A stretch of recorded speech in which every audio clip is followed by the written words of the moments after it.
Well, first, let me congratulate those of you who have received already your awards and those of you who will.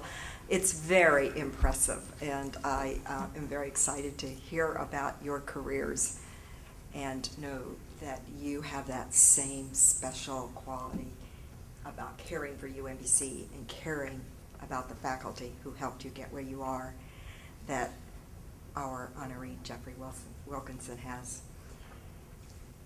I wonder if you saw the picture that was on the counter as you came in. How many of you saw this? I know it's not good to pass a picture around when you're speaking because it's a distraction, but I want you to see the person who is unable to be here tonight because he's following his dream, his passion. He's in Malawi. How many of you know where Malawi is? Hey, about a fourth of you. It is in Africa, the southern part, and he is there with his clinic specializing in obstetric fistula, a surgeon teaching others to do surgery, and he's also very interested in promoting global women's health. He goes around the world trying to raise money, writing grants for these clinics. He's worked not only in Africa, but in Afghanistan and other places in the world. But one of the qualities, the characteristics of places that he chooses is they're challenging. They're poor countries. Malawi is one of the poorest countries in the world. The life expectancy is a little over 50 years. It has one of the highest rates of infant mortality in the world. And it also has, according to Jeff, many wonderful people. And many people who are helping him in his mission. And we'll hear a little bit more of that from his wife. But I know that Jeff is here with us in spirit, and I'm just delighted that several members of his family, including his mother-in-law, his sister-in-law, her mother, and his wonderful children. So would you just raise your hand and let us know where you are so you can see them? Yeah. As the other speakers have mentioned, the other awardees have mentioned, these things do not happen without the supportive family. And I met with Jeff this summer when he was trying to make the decision, do I go off to Malawi because I want to perform these surgeries for these women with this very troubled condition? And he was thinking about you, Ilyas, and Al, where are you? And he said, I'd have to homeschool my children. And my wife would have to agree with it. What do you think? I said, I don't know. I think that's a decision that you need to make with them. And we talked a lot about the pros and cons, and he clearly was so grateful for a wife who is also a physician, who told me not long ago that her goal in life was to work with Doctors Without Borders. So in a sense, she married a doctor who knows no borders, it seems.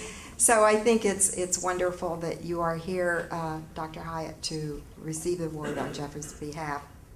And I said he's here with us in spirit. I was asked to talk a little bit about Jeff when he was at UMBC. That goes back to when I met him in 1987.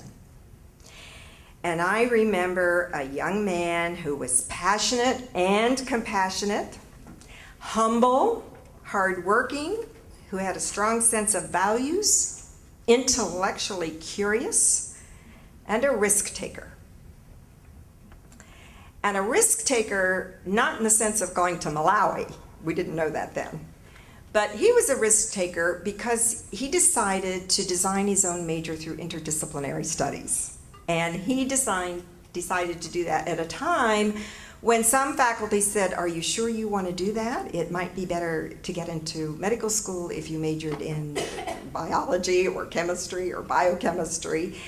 And Jeff said, but I can't, because I'm so interested in ethics. I'm so interested in behavioral medicine. I'm so interested in culture. I'm so interested in learning languages. I just can't do that. I will write my major, and he did, and he called it psychobiology, the preparation for behavioral medicine. He did very well. He managed to get into 3 medical schools, Maryland, Stanford, and Johns Hopkins University, where he eventually went. He knew he wanted to go to medical school at the time, and he also knew that he wanted to work with populations that were indigenous or in areas of poverty, and he's continued to do that. After he graduated from medical school, he worked on a Navajo Indian reservation and did that for several years and enjoyed it. Came back and worked on the faculty at the University of West Virginia, before the faculty at Duke Medical School, and currently at the University of North Carolina, where they are giving him 9 months a year to go and be in Africa to do this clinical work, and then come back and give some papers and have time with his family. While Jeff was at UMBC, he had a lot of fun too. He was in Taekwondo. He went abroad, went to Spain, right? And learned his Spanish. I don't think his Spanish is helping him as much as some other languages might right now. And he was a nutrition peer counselor. He was a research assistant for a psychology professor. And he was a chemistry tutor. So he really did participate fully in the extracurricular activities, while also working, making pizzas at Scatino's here in Catonsville. So he did this and also impressed many faculty. I pulled his file out and looked at a couple of the letters that were written when he went off to medical school, and I'd just like to read you 3 or 4 lines from some of the faculty who also appreciated his talents. One, Dr. Sigmund in psychology said, "He may be the best undergraduate I have taught, certainly in the top 1%. Another said, "Jeff possesses a sparkling personality, an enthusiasm for life. He's a joy to encounter. He's a variety of interests and is held in high regard for his energy, personal values, and social competence." And another said, "He will make significant contributions to medical practice, research, and education." I think he got it right. And then finally, the Louise White, who you remember worked in media relations, said, "Probably the most amazing thing about Jeff is that he represents what many people hope will be the physician of the future, because he chose to design a major drawing from these many disciplines and these many fields." So I think it's very fitting that we honor him tonight, and I know he feels very humble about this, and I'm delighted that I did have a chance to get to know Dr. Hyatt a little bit recently, and she said something that connects with your remarks, Dr. Hrabowski, early on. She talked about all Jeff's ideas. He has so many ideas. And she said, and he makes them happen. So I'm very, very honored that you are here. We are grateful to you and your family for your adaptability and for your support, and congratulations. Thank you.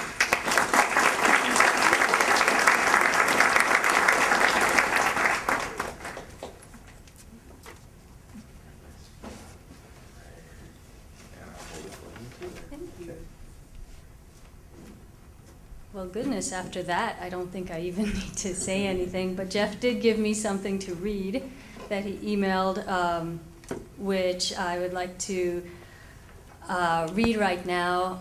I didn't go to UMBC, I'm just getting that out there right now. But I feel like I did, because as my mom and mother-in-law can attest to, so much of my family did go to UMBC, including my sister-in-law, who's here as well.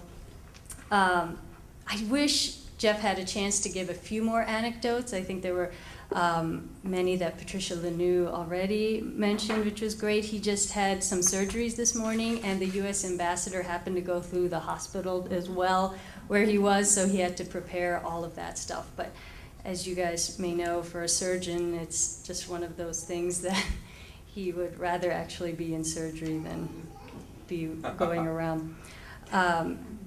Jeff says, from Lilongwe, Malawi, I want to humbly thank UMBC for giving me this Alumni Award. It is one that I'll always remember and treasure. I want to first thank Patricia Lanou for recommending me for this award and being an excellent and steady mentor and friend. Patricia embodies the spirit of interdisciplinarity in everything she does and is a huge asset to this institution. Patricia not only mentored me throughout the interdisciplinary studies process, but found me a place to live as a desperate first-year medical student and introduced me to a great friend. And after my creator, I thank my family and friends in attendance, without whom I could not have been in another country right now, 8,000 miles away, doing the most fulfilling work anyone could ever hope to do. These include my wife, Samara, and children, Ilyas and Alia, as well as mother Lynn, father Luis, sister Amanda, and the in-laws, the Hayat family, and extended family who came all the way out here, such as Amy and Marilyn. Thank you. UMBC provided a young student from Catonsville High School the educational excellence, academic rigor, and motivational professors necessary to enjoy learning and succeed in education. As an interdisciplinary studies major, I felt very well prepared to tackle the demands of medical school, residency, and fellowship, along with the greater challenges of life itself. The experience at UMBC was formative for both my academic vision as well as my outlook on life in general. I thank my many professors and instructors for their time and effort on my behalf. We as a family lived in Tanzania for 2 years. I currently work through a private foundation and University of North Carolina in Malawi to decrease maternal mortality and morbidity. You may know that in Malawi, a woman is 100 times more likely to die while giving birth than a woman in the US while giving birth. And many more women suffer from problems quietly with deliveries that have gone bad. Obstetric fistula patients represent the most marginalized members of society. Their care does not begin or end with surgery, but includes a host of other challenges, including psychological, social, economic, human rights, and others. On a daily basis, we're required to integrate the scientific and medical aspects of our patients' care with these other challenges, all under the constraints of a pervasive lack of resources. Many of the skills I learned for this job came from my education at UMBC. Thank you again for this honor.